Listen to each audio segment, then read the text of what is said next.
어른들이, 우리 부모들이 자기 자녀들에게, 학생들에게 늘 하는 이야기가 있죠. 야, 열심히 공부해라. 너 공부 열심히 하라라는 말을 많이 해요. 그렇지만 어떻게 하는 것이 열심히 하는 것인가는 알려주지 않습니다. 그냥 열심히 하라고 이야기해요. 우리가 믿음의 길을 걸어갈 때도 마찬가지죠. 너 예수 열심히 믿어라. 너 열심히 기도해라. 너 열심히 전도해라. 너 열심히 말씀을 읽어라. 열심이라는 단어를 많이 씁니다. 그런데 여러분, 이 열심이라는 이 단어는 우리 속에 있는 어떤 그 뜨거움 있잖아요. 내가 무엇이 되겠다는 결심도 될 수 있겠죠. 그래서 우리 속에 있는 이 뜨거움을 가지고 온 정신을 집중해서 하는 것, 이것을 바로 열심이라는 이 단어를 사용합니다. 바로 하나님께서 백성들에게 너희가 하나님을 믿을 때, 우리 이제 한국적인 표현으로 말하면 열심히 하나님을 믿으라, 이렇게 말씀을 하는 거예요. 그래서 오늘 본문은 열심히 하나님을 믿으라는 그런 표현인데, 그럼 하나님께서 왜 그의 택한 백성들에게 열심히 하나님을 믿으라고 했을까? 저는 여기에 두 가지를 말씀드리려고 합니다. 하나님께서 이스라엘 민족에게 그냥 예수 믿지 말고 열심히 하나님을 믿으라 하신 그 이유는, 첫째, 한번 따라해 주세요. 열심히 믿으면 복이 나타나기 때문이다. 그래서 하나님께서 열심히 믿으라고 하신 이유는 너희 앞에 내가 복을 준비해 놨다는 거예요. 여러분, 예수를 믿어도 망합니다. 예수를 믿어도 저주받습니다. 그래서 하나님께서 신명기에서 분명히 이야기했어요. 이스라엘 백성들에게 너희가 걸어가는 인생 앞길에는 내가 두 가지를 준비해 놓았다. 하나는 축복의 길, 하나는 저주의 길. 너희가 걸어가는 삶 속에는 한 곳에는 생명의 길, 또 한 곳은 사망의 길, 죽는 길이라는 뜻이죠. 그래서 이스라엘 백성들이 걸어가는 그 길 앞에는 이렇게 하나님께서 한쪽 길은 축복의 길이고 한쪽 길은 저주의 길이에요. 한쪽 길은 생명의 길이고 한쪽 길은 사망의 길, 화가 있는 길입니다. 그럼 왜 하나님께서 그렇게 하셨을까? 바로 여러분, 자녀에게 주어진 축복은 뭐냐면 자유라는 거예요. 자식에게 주어진 축복은 자유인데, 그럼 이 자유는 뭐냐? 선택할 수 있다는 거예요. 종과 노예는 선택할 수 없어요. 하나님 자녀이기 때문에 하나님은 자유를 주시는 거예요. 자유를 주셨기 때문에 예수 믿지만 우리가 이 땅에 사는 동안에 선택을 하는 거예요. 축복된 길로 가야 되는지, 생명의 길로 가야 되는지, 저주의 길로 가야 되는지. 그런데 하나님이 이 복을 준비해 놓으시고 너희는 생명의 길로 가라는 거예요. 축복된 길로 가라는 것입니다. 자, 그럼에도 불구하고 이렇게 하나님을 믿으면서 저주받는 사람이 있어요. 여기서 말하는 저주는 천국 못 가는 것을 말하는 것이 아니고, 하나님을 믿기 때문에 천국은 가지만 이 땅에 사는 동안 망할 수 있다는 것을 말해요. 그래서 여러분, 예수 믿어도 사업에 망할 수 있어요. 예수 믿어도 자식이 징글징글 쏙쏙일 수 있어요. 자, 우리가 잘못 생각하면 또 예수 믿지 않는 분들도 그런 오해를 많이 해요. 교회 가면 무조건 다 잘 된다고 생각해요. 그게 성경적이 아니죠. 또 우리가 예수 믿는 분도 또 스스로 그렇게 말해요. 너 열심히 기도하는데 왜 망했느냐? 또 그렇게 말을 해요. 여러분, 우리가 이 땅에 살아가는 동안 우리에게 필요한 이 것들은 떠나갈 수도 있고 또 우리에게 나타날 수 있습니다. 그러나 하나님이 준비한 진짜 축복은 여러분, 천국 가는 거예요. 그래서 우리 이걸 구별할 줄 알아야 됩니다. 그래서 하나님께서 이스라엘 민족이 가나안에 들어가는 그 모든 삶 속에 너희 앞에, 여기서 말하는 축복과 저주는 육적인 문제, 물질적인 문제, 뭐 이런 것들을 이야기하겠죠. 자, 하나님께서 그 길을 너희 앞에 두었으니까 너희가 복된 길로 가라, 이렇게 말씀합니다. 제가 중학교 다닐 때에 겨울 방학이 되면 시골이니까 산에 가서 토끼를 잡기 위해서 덫을 놨어요. 친구하고 같이. 겨울 방학이 끝나는 동안 열심히 산에 가서 덫을 놨는데 저는 한 마리도 못 잡았어요. 근데 반대로 제 친구는 토끼를 종종 잡았습니다. 똑같이 산에 가서 덫을 놓았는데 저는 아무리 노력해도 안 잡혀요. 근데 친구는 잡아요. 나중에 알아보니까 토끼가 가는 길이 있다는 거예요. 가는 길인데 그 길에 자기는 덫을 놓았고, 저는 제가 생각해서 갈 길을 정해놓고 덫을 놓았던 거예요. 제 눈에는 토끼가 다니는 길이 있는 대충 들었으니까 알죠. 그런데 문제는 토끼 길이 어딘가 안 보여. 산에 가서 아무리 쳐다봐도 토끼가 어디로 다니는지 저는 안 보여요. 안 보이니까 내가 생각하고 추측해서 토끼는 이쪽 길로 다닐 거야. 이거 토끼 길 맞네 하고 제가 추측하고 제가 답을 내려서 거기에 덫을 놓은 거예요. 그러니까 토끼가 안 다니는 길에 제가 덫을 놓은 거죠. 그러니까 토끼가 잡힐 리가 없습니다. 그런데 그 친구가 저보고 그래요. 자기 눈에는 보인대요. 자기 눈에는 토끼가 다니는 길이 보이는 거예요. 보이니까 그 길목에 딱 놓습니다. 놓으니까 그 길을 지나다니는 토끼가 걸려서 잡히는 거예요. 여러분, 우리가 하나님을 믿을 때도 마찬가지예요. 우리가 하나님을 믿을 때 주님께서 분명히 우리 앞에 축복의 길과 저주의 길, 생명의 길과 사망의 길이 있는데 문제는 우리 앞에 보이지 않습니다. 하나님께서 아무리 많은 말씀을 해주셔도 우리 앞에는 그 길이 안 보이는 거예요. 그래서 하나님을 믿지만 크게 두 가지 부류의 신앙인이 있어요. 하나는 자기 생각에 옳은 대로 이 길이 축복의 길이라고 생각하면서 걸어가는 사람이 있고, 하나님이 말씀하신 축복이 눈에 보여서 그 길을 걸어가는 사람이 있어요. 그런데 대다수의 사람들은 그 길이 안 보이는 것이죠. 그러므로 이스라엘 백성들이 하나님을 믿고 믿음의 길을 걸어갔지만 어느 쪽이 축복의 길인지 어느 길이 저주의 길인지 보여지지 않았어요. 자, 왜 그랬겠습니까? 하나님께서 말씀으로 주셨기 때문에 눈으로 보여지는 게 아니에요. 그래서 하나님 주신 이 길은 눈에 딱 나타나면 누구든지 볼 수 있는데 눈으로 보여지는 게 아니라 말씀으로 주신 거예요. 그래서 이스라엘 백성들이 하나님을 믿지만 또 축복이 앞에 있는 알지만, 그럼 그들은 어떻게 세상을 살아갔겠습니까? 눈에 보여지는 것만 진짜로 인정하고 또 눈에 보여지지 않으면 이건 없어, 이건 그 가짜야, 이렇게 답을 내리면서 인생을 살았다는 거예요. 그럼 이렇게 살아가는 사람들이 누굽니까? 하나님을 믿지 않는 사람들이죠. 하나님을 믿지 않는 세상 사람들은 그들이 세상을 살아갈 때 어떻게 살아갑니까? 눈에 보여지는 것은 받아들이지만 눈에 보여지지 않는 것은 받아들이지 않습니다. 또 자기 눈에 보이지 않고 자기가 이해 못하면 답을 내립니다. 이건 가짜다, 이건 틀렸다. 그래서 내 눈에 보여지는 것, 내가 잡을 수 있는 것만 진짜로 생각하고 살아갑니다. 마귀는 이것을 이용해서 사람들의 관심을 세상으로 향하도록 만들어요. 하나님을 향하는 관심을 세상으로 향하도록 유도해 버리는 겁니다. 바로 예수님이 광야에서 40일 금식을 했어요. 여러분, 40일 금식을 했으니까 얼마나 많이 배고팠겠어요. 육적으로는 굉장히 배고픈 상태죠. 반대로 영적으로 말하면 하나님을 사모하고 바라보고 기도했기 때문에 성령으로 충만한 거예요. 영적으로는 충만한데 육적으로는 배가 너무너무 배고픕니다. 그때 마귀가 찾아와서 예수님을 시험합니다. 그 예수님을 시험하는데 그 예수님을 시험하고 유혹하는 모든 포인트는 성령으로 충만한 것이 아니라, 하나님을 향한 것이 아니라 바로 육체의 문제, 본인의 눈앞에 지금 있는 갈급한 그 문제로 집중을 시키는 겁니다. 그래서 눈앞에 있는 돌덩이를 보여주면서 이 돌덩이를 가지고 떡을 만들라는 거죠. 왜? 우리가 이 세상 살아갈 때 하나님이 먼저가 아니야. 먼저 너가 사는 것부터 먼저야. 너가 인생을 살아가면서 배고프지? 배고픈 다음에 하나님을 믿고 배고픈 문제를 해결하고 하나님을 믿는 거고 기도하는 거야. 그런데 예수님은 반대잖아요. 먼저 하나님께 나가는 거예요. 죽든 살든 내 목숨도 하나님께 속해 있는 거죠. 자, 그러므로 이 마귀는 예수님께서 와서 다른 것을 유혹하는 게 아니에요. 야, 순서를 바꿔. 먼저 배고픈 것부터 해결하고 그 다음에 하나님을 믿어. 이렇게 유혹의 덫을 놓는 거예요. 제 주변에 있는 많은 친구들도 제가 예수를 믿을 때 그런 사람들이 많았어요. 야, 너 교회 나가면 누가 돈 주냐? 교회 나가면 누가 너 먹여주냐? 교회 나가면 누가 너의 인생 책임져 주냐? 너 문제 먼저 해결하고 교회 나가. 우리 부모들도 그런 분들이 많아요. 예수 믿지만 아이들에게 야, 너 공부해. 공부하고 교회 나가. 너 공부부터 먼저 해. 그 다음에 교회 나가.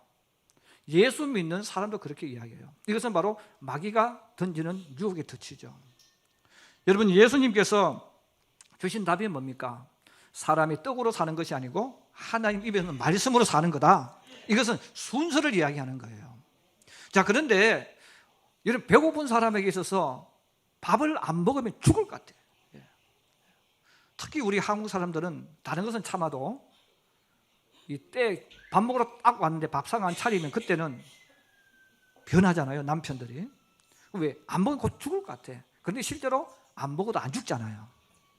배고픈 것일 뿐이야. 또 지나가면 또 괜찮아요.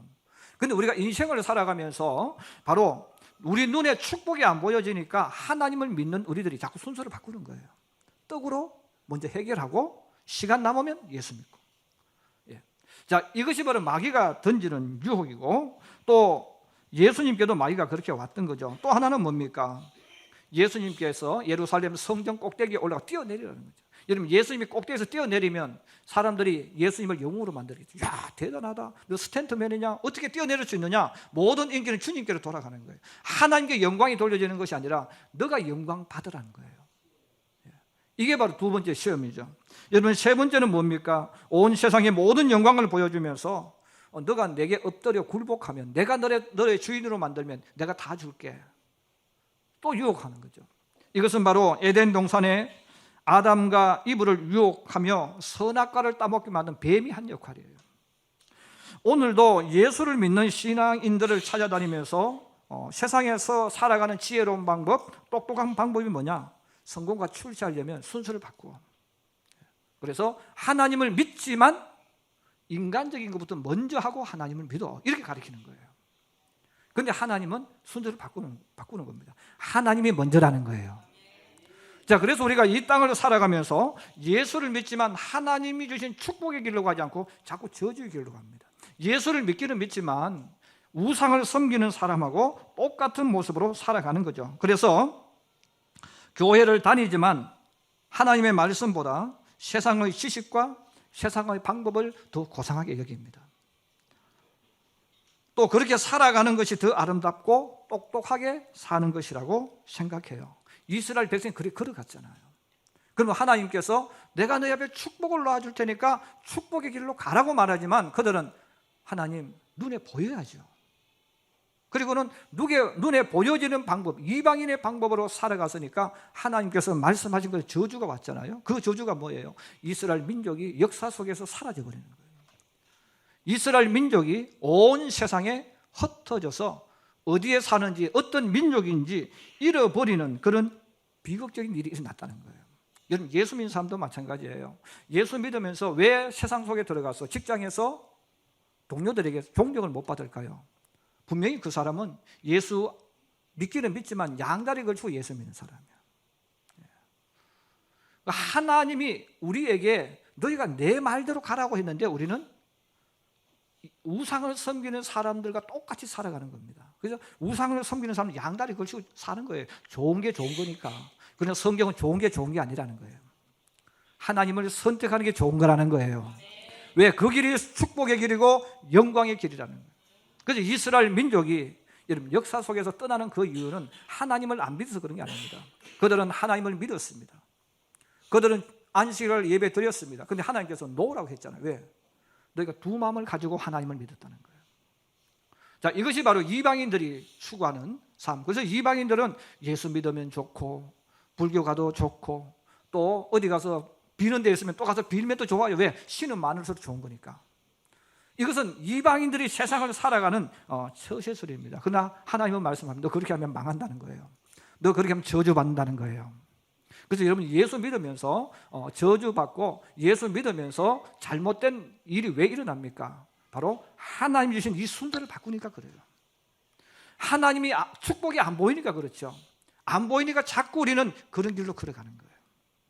자, 똑같은 광야 길을 걸어갔지만 갈렙과 여호수아의 눈에는 하나님이 준비해 놓으신 축복이 보였습니다.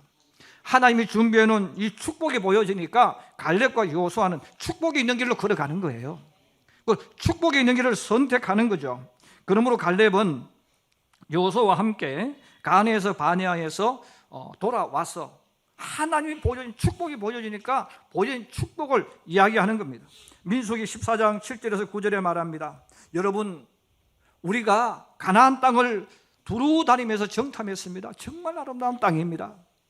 젖과 꿀이 흐르는 땅입니다. 하나님께서 우리와 함께 하시기 때문에 우리는 능히 그곳에 들어갈 것입니다. 그곳에 안악자손도 있고 견고한 성읍이 있지만 하나님께서 우리와 함께 하심으로 그들이 우리의 밥입니다. 우리 올라갑시다. 올라가자고 이야기하는 거예요. 왜? 축복의 길이 보이니까. 그러나 그것이 안 보이는 사람은 뭐라고 말합니까? 안 돼. 그러면 죽어.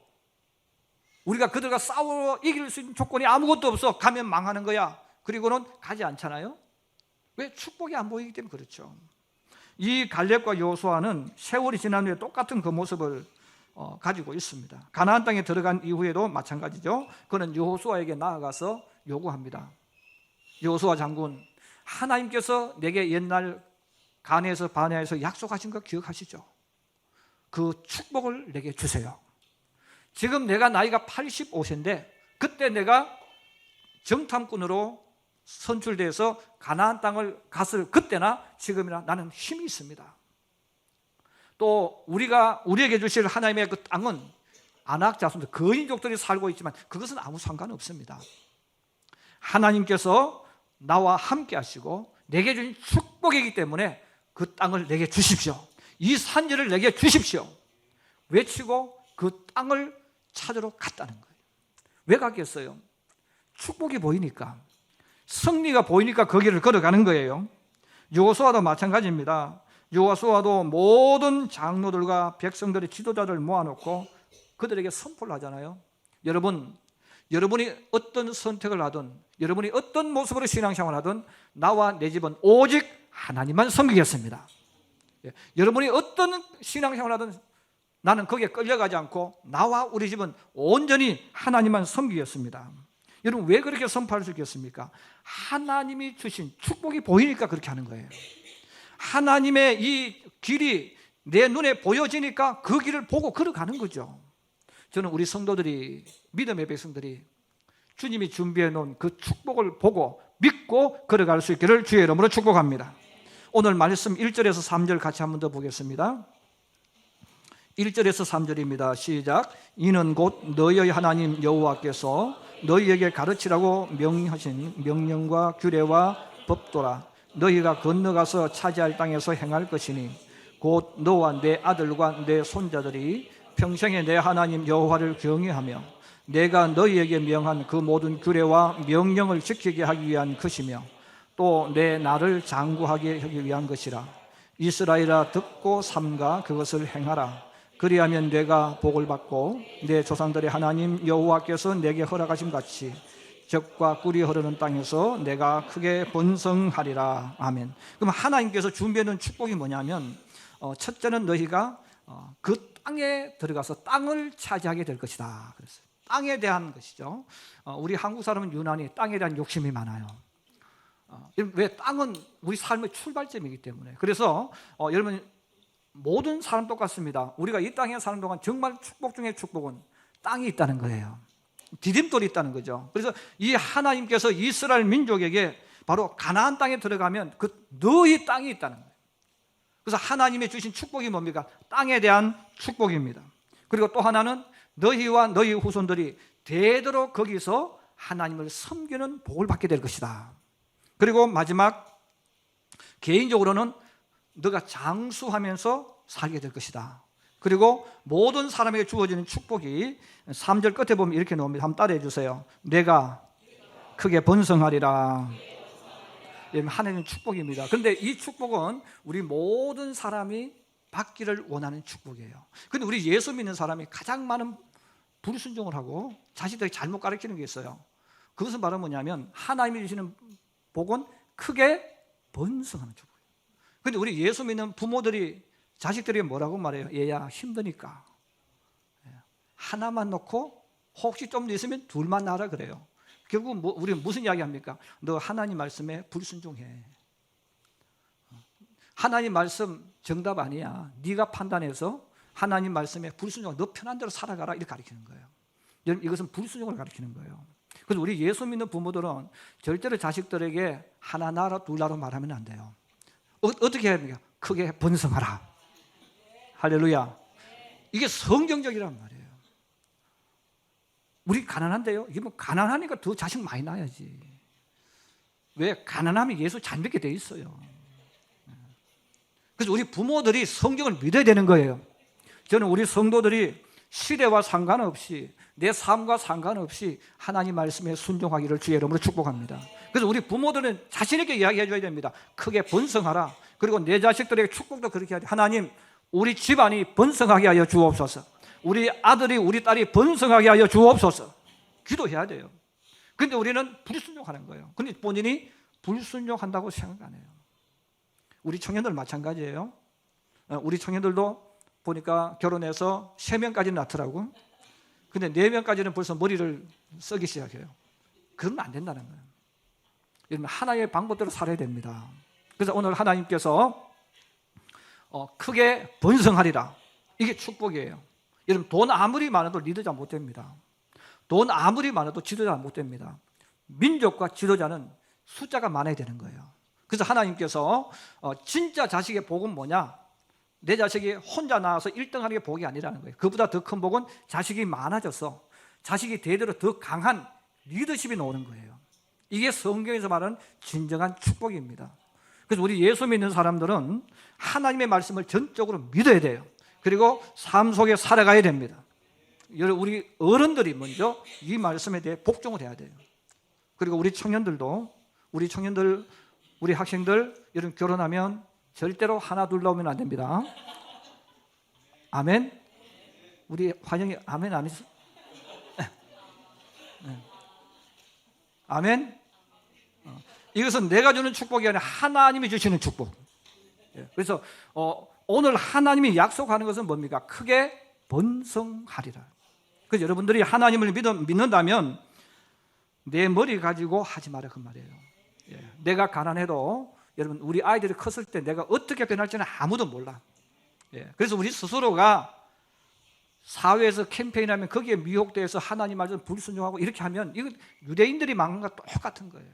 오늘 하나님께서 이런 복을 주시는데 공짜로 주지 않나. 그럼 이런 복은 여러분 내가 자녀 낳고 싶다고 낳는 것도 사실 아니에요. 근데 이런 복은 내가 노력한다고 되는 게 아니라는 거죠. 하나님께서 조건을 제시해 주셨어요. 그럼 하나님께서 이런 복을 너희에게 주겠는데 그럼 이런 복은 어떤 사람이 받을 수 있느냐? 두 번째로 한번 따라해요. 하나님을 열심히 믿고 가르쳐라. 하나님을 어떻게 믿으라는 거죠? 열심히. 그럼 제가 아까 열심이라는 단어를 설명해 드렸는데 성경은 그 열심이라는 단어를 어떻게 표현했을까? 우리 5절입니다. 우리 5절 한번 같이 보십시다. 5절입니다. 시작.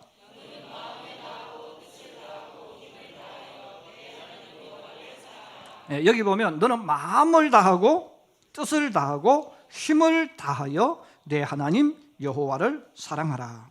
이 아버지가 목사라서, 아버지가 장로라서, 우리 아버지가 교회 집사라서 여러분 축복받는 게 아니에요.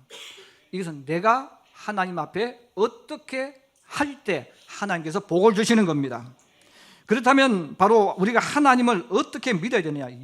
마음을 다하고 뜻을 다하고 힘을 다해서 하나님을 사랑하라. 그럼 왜 그럼 사랑이라는 단어를 쓰냐면 요한복음 보면 하나님을 사랑하는 자는 그의 계명을 지키나니 그랬어요. 여러분 연애하실 때 그 상대방이 내게 뭘 요구할 때 지키는 사람 아무도 없어요. 사랑하니까 지키는 거예요.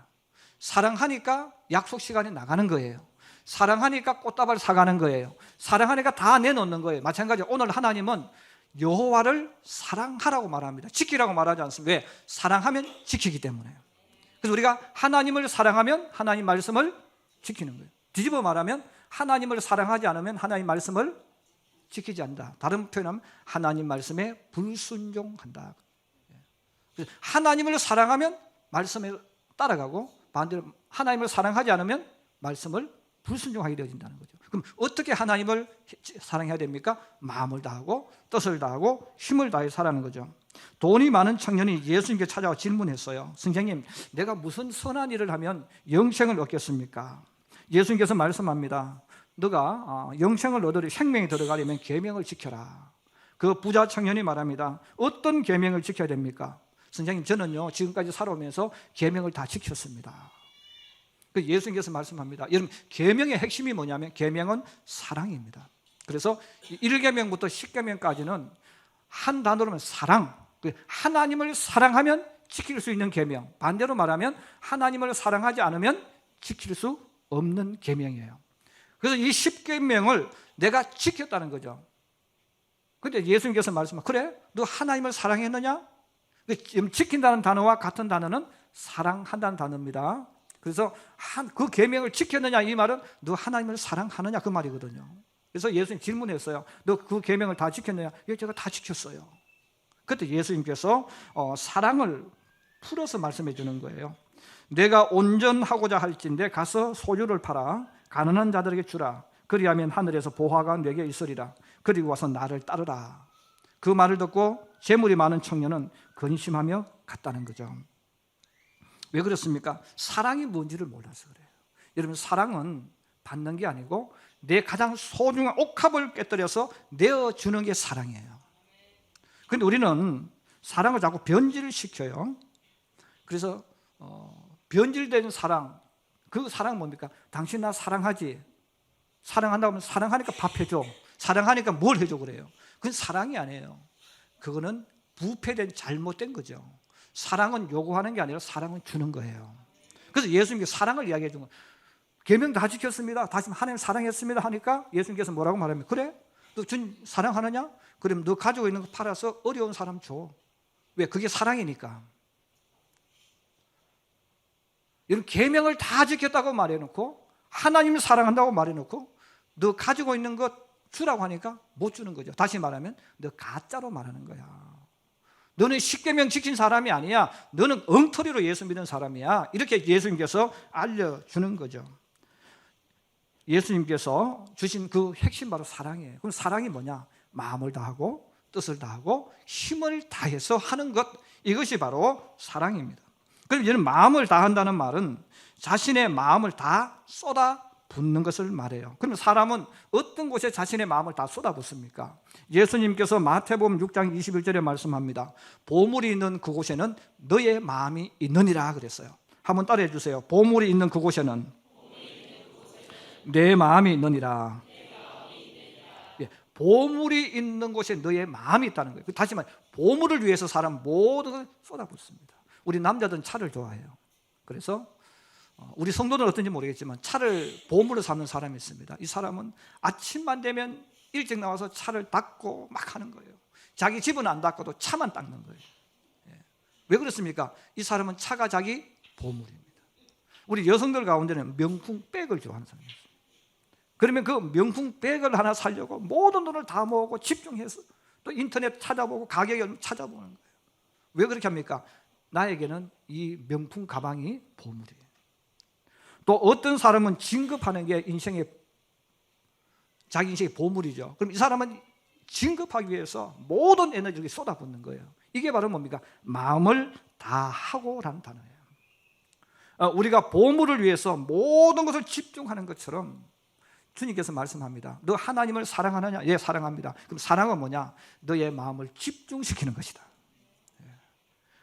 그러면 우리가 저는 우리 청년들 보고 연애를 뜨겁게 하라고 이야기한 이유가 있어요.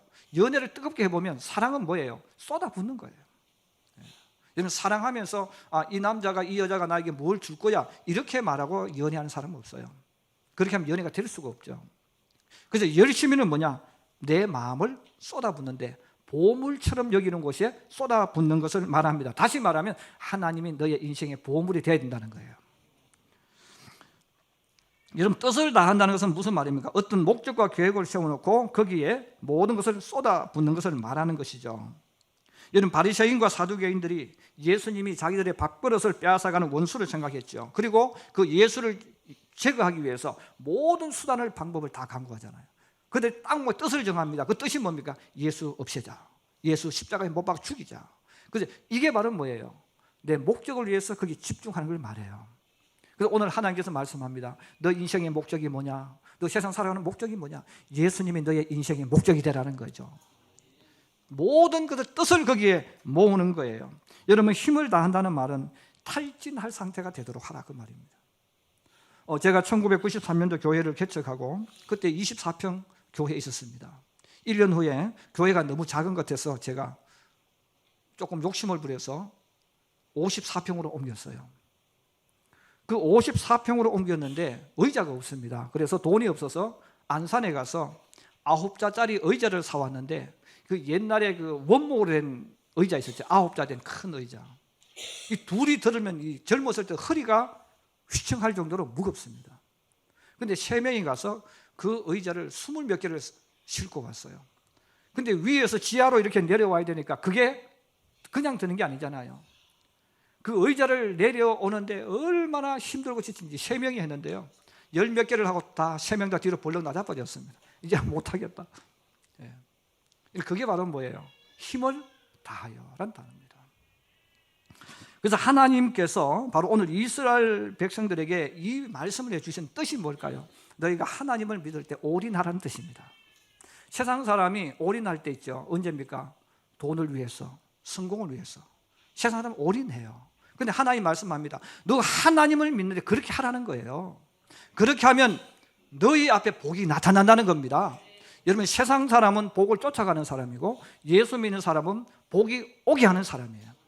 달라요. 살아가는 삶의 법칙이. 그래서 세상 사람은 성공하려면 어떻게 하면 성공을 쫓아가는 거죠.